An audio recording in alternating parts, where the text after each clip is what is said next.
qabee dhaggeeffachiise maalan dhagee jedhe waanuma mala geesse dhageesse kun akkatti jiramaa jedheen dhageessise. Kanaaf mata keenya qaali mucaan gudeedamuun gudeedamuudha. Gudeedamummaa inni ajjeese malee gudeedaan ikkoo nama waggaa 17 ga'e gudeedame jedhama.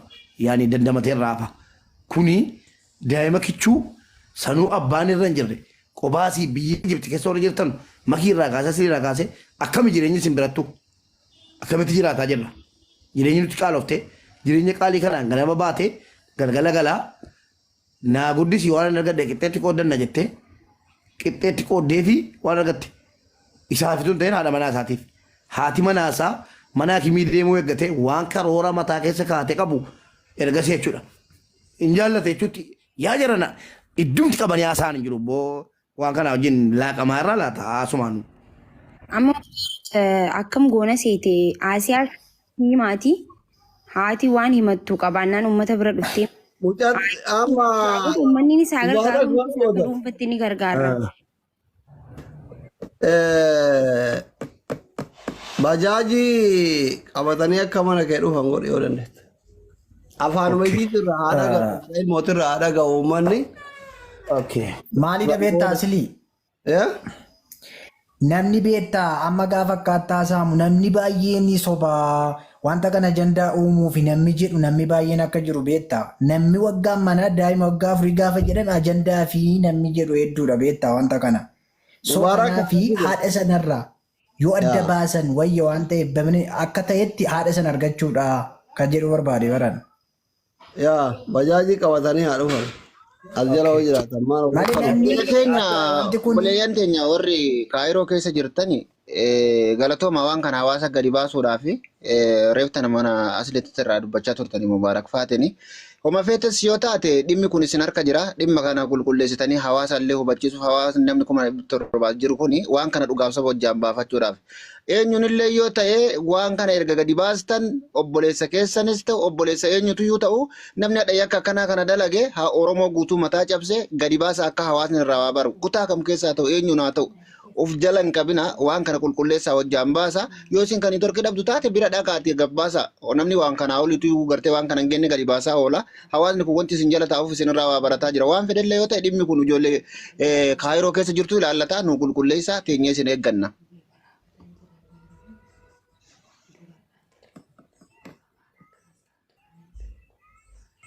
Maxxanfamuu qaba suuraan callichaa.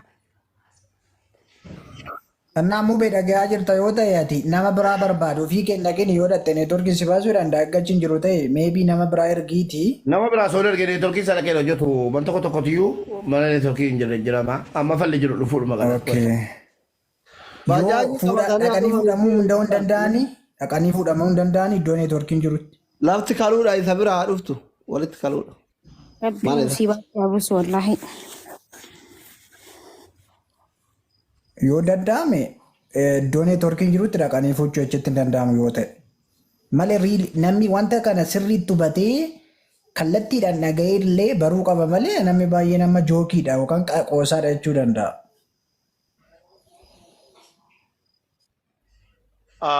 Obboleessa kiyya kan amma dubbataa jirtu dhiifama naa godhi wanni qoosaa fakkaatuu fi wanni qoosaan fakkaanne wal dhaba.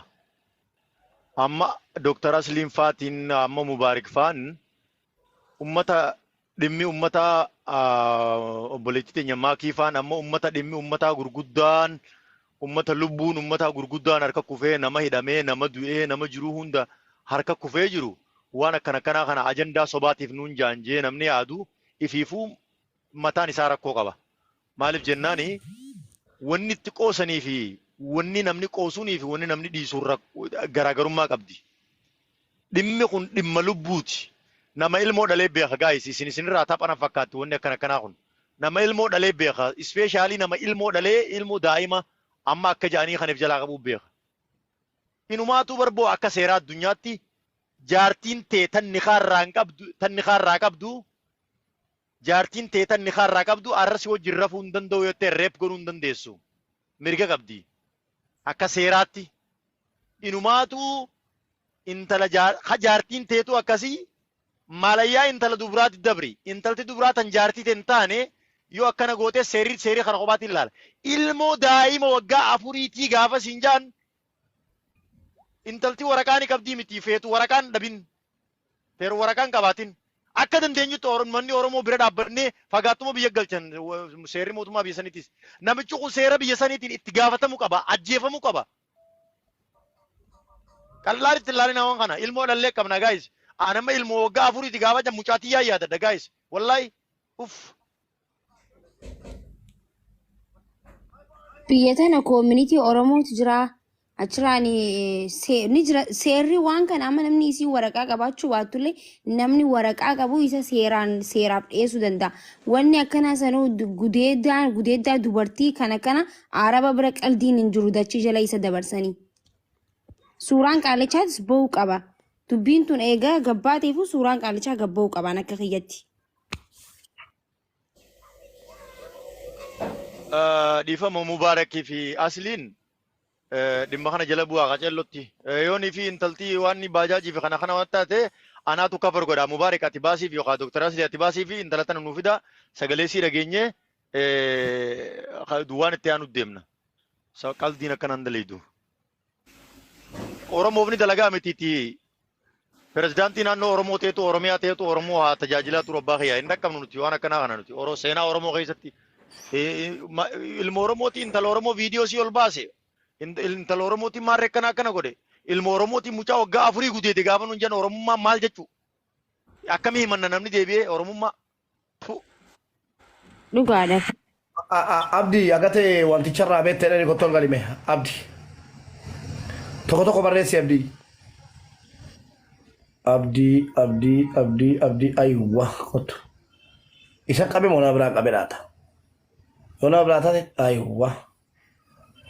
Bisa kami mau ngambil kamera. Kalau sekali kali mau ngambil, mana ni dalam nuti kawan. Abdi. Oh yes, indah kama.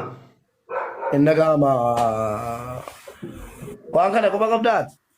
Waan kana quba qabaachuu otoo hin taane dhimma kanarraati odeeffannoo makeessan jala taa'ee dhaggeeffataa ture. Kaniin kanarraa dubbachuu barbaade maa jedha yoo jette niitiin suni mana yaalaatti erga mana yaalaa geessennaan dhiiga irratti argame waan akkasii daffaramteetti jedhamuu barame doktara akkamitti ishee gadhiisuu danda'e? Akkam? Doktarri biyya kanatti baay'ee seerri isaa cimaadha. Baay'ee seera cimaadha beektaa? Waan akka kanaa daa'ima amma kanaa daffaramteetti itti laatu doktar seera sachumaa qabu isaa waan hundumaa jechii qabu jechuudha. Mana yaalaati jechuudha. Niitiin sun gadi hin baatu. Dhugaa dubbachuuf achumatti qabamti. Abbaa akkas godhee abbaa daa'ima sana bira turtee fiddee dhiyeessite jechuudha. Abdii waan akkanaa sirraan eeguwan.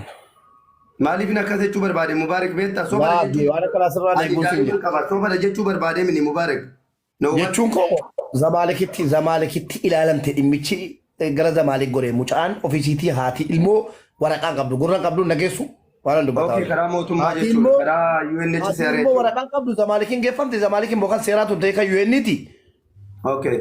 Geessee kan UN'ti adda baasee Zamaalikiin dhugaadha tu kan dhuunfaadha ta'e dhugaadha. Kirkirii godhata akkamitti mucaa daa'imaa eenyu gudeede maal qorannaan balaadha cimaadha. Kuni mana intinaati. Mana UN'ti mana yaalaa UN jala jirtudha Zamaalik. Numma baqataa mana galee jira. Sanan nu banne mana karaa mana UNHCR hidhatte taana. Namu isa rabbisi argu Abdii. Isa rabbisi argu ilmoo qabda. Hin nageenye waan kana asirratti malee nageenye bakkeedhaan nageenye. Wallahi kun roofu man nagaa. An man nagaa namatti liinkii kee sheer naa goonaan hin dhufe.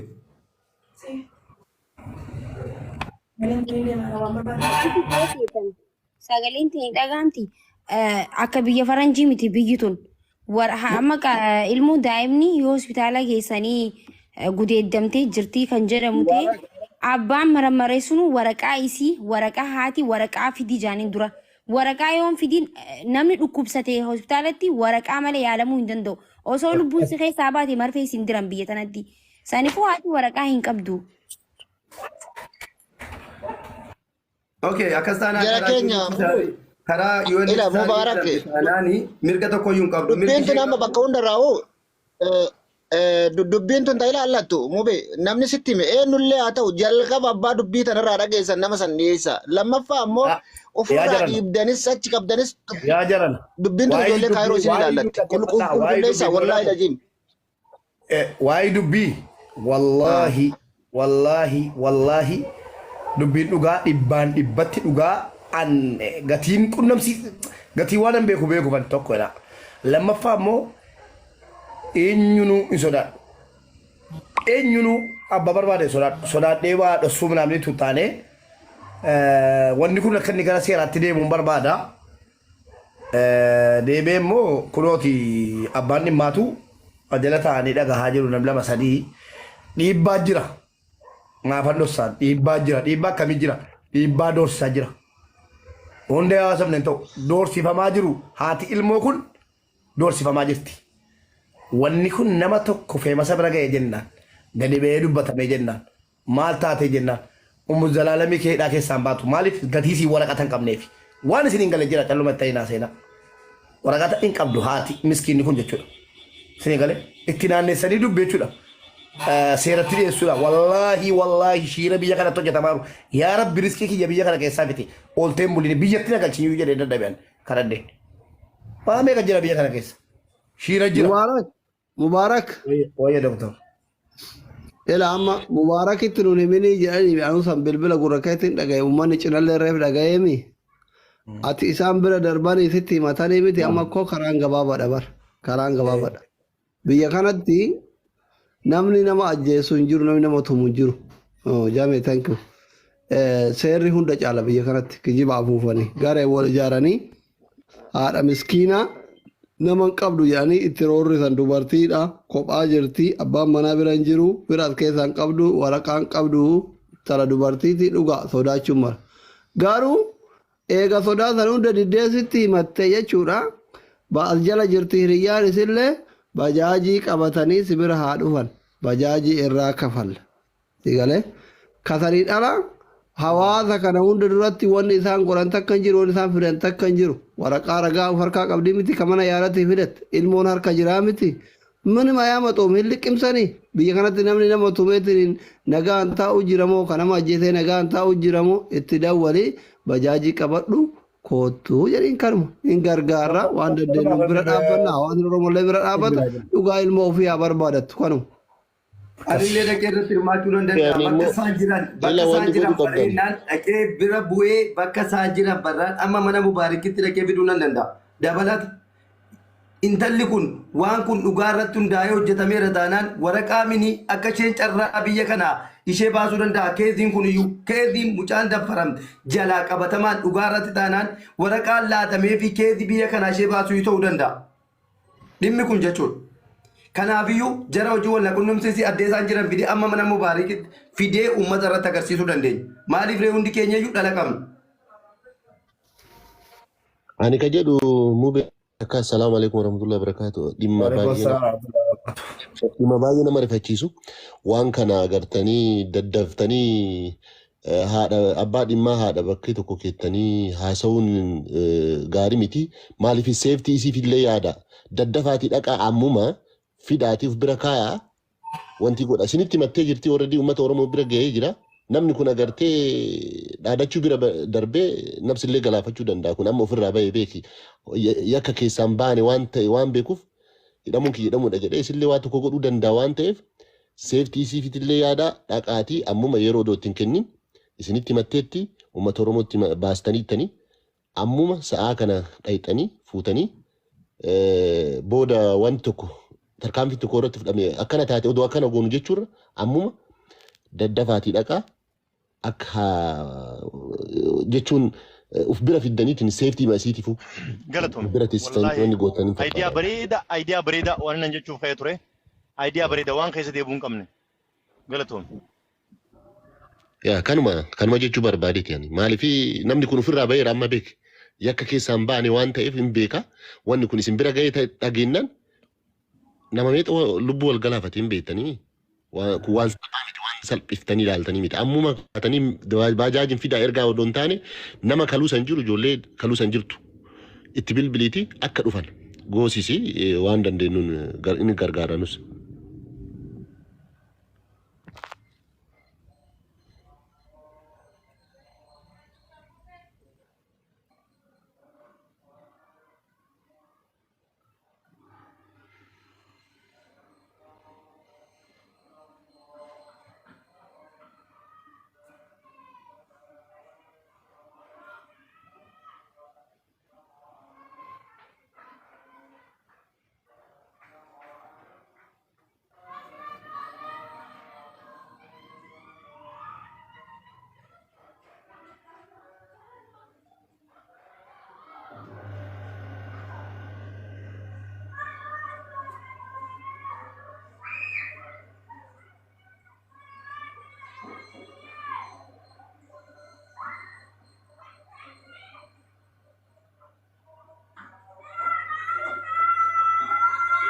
أيه أصلي وانجة تقبل يا ده بلتا أصلي كانوا ما يعني برامات جينا مبارك تداولا جينا تفكاتي موت برate مبارك برا روحني ثلاثة مالا بيجته إيمان نولي كلون دور الله إذا تيما توان تايف زبرا روحني رات غرغر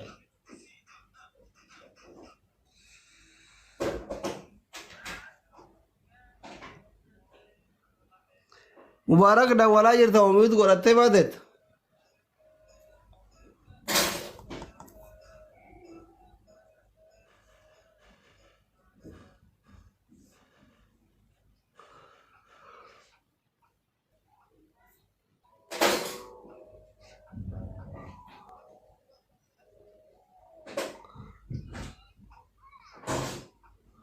قربان تداولا جرا موغاس رات سنغاتيرا في أمت لا لا لا لا ننجر بالبلاد ترى ولا جرى مالي دم كن دم كسي زنتاني guys ربي تو والله ريا كنا دنا نمودا سلا أبو شمرن خيني والله الدنيا رما والله بيا الدنيا دنا رد آمنو بربادا نامي تكون لبون دوك أبو نامني especially بيا ربا خيس توانا كنا نمو قداو واني كنا خرار راما كاي جامل تشودي سي توانا كنا دلكني دوا handai mo gafuri kana gore ma on oromo mititi oromo da baba ye gore sura sani kam fanne dikka shol basu jamro ma mubarakunis kabajan sa kam sa der gudatte jirti wallahi in kabaji wana kana kan ol basnu na ala shaklak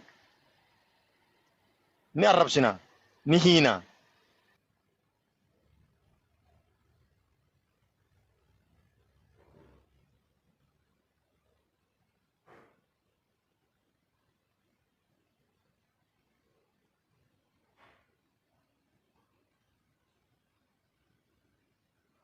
أمته كوبلين قول أنت كوبلين قول ما إني ريبورتين يكون الموجود نقامتي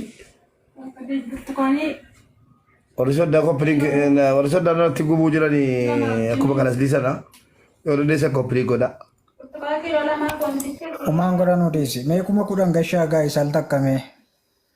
namni commenti barreessu hundi keessanuu tarta kadhaaba koplingi tana mee kuma kudhan nuna qaajero takka nama kuma dhibba jahaa jira namni kuma dhibba jahan kun tara shanshayyoo godhe so nama hedduu taate waan ta'eef nama kuma shaniin geenye jirra kuma shanii hafa kuma shan koplingi kuma shan kopling godha namarratti sheer godha kopling godha commenti barreessuu dhaaba guys abbaan dhimmaan dhufaa dhimma walumaan dhageenya namni hundi dhimma kan agastii keessa jiru kan isin jala warra jala commenti katabu jiru dhimmi akkuma tokko nu godha kopling nu godha nama kuma afurii hafee nama kuma afran kopling nu godha nama hunda bira akka geessu booda dhuftanii garee baatanii afaan wal xaxuurra afaan wal dabranii maas dhimma kana ajandaa biraatiif saaxilurra ajandicha abbaa dhimmaatirraa dhageenii namni hundi dhugaa baree dhugaan eessa jirti kaja'urraa namni akka dubbatuuf namni akka dhaga'uuf booda maal ammaniin beekame oromoon teenya maaltu dhimma kana keessa ismaarree godhe maarree oromoo wal kabajuun qabdu wal sattaruun qabdu oo sattiriin akkanaa hin jirtu adeero sattiriin bakka akkanaa geenyaan kutte lagatti waan ta'eef namni hundi dhugaa akka dhaga'uuf haadharraa dhugaa akka dhaga'uuf amma yaanni nama akka wal hin dhabneef sheer godha nama hunda bira akka ga'u namni hundi dhufee dhugaa kana akka dhaga'e akka baru eenyu akka ta'es akka baru ammas barumsa namni fuula duraaf namni ilmaan akkanaa nama bira kaayyatee namni intala waggaa 9 waggaa 10 nama bira kaayyateeti adeeroo nama bira galjeeni rakkoon waan nama bunne hin qabdu gaayis rakkoon shamarran keenya biyya arabaa tana keessatti amma waan akkana kana fa'aa gadi fageenyaan irraa dubbachuun barbaachisaadha rakkoon shamarran keenya biyya arabaa keessatti jiran rakkoo safaataatii miti dhiitti dhalaa irraa cal jetteetuma akka horii wajjin galtee irraa dhaltee khabar baaddee wajjin achii haateetuma dhalaa biraa wajjin deet godhattee yookaan ijaazaa baanaan buufattee hojii jiraatte isiin rakkoo meeqa baadhattee ilmaan kana guddifattee intala waggaa 9 waggaa 10 mana namaa kaayyattee dalagaa itti dalaydee waggaa guutuu itti dalaydee baatiirraa mana mucaan jiraachuu san kiraarraa kafaltee hojii dalaydi.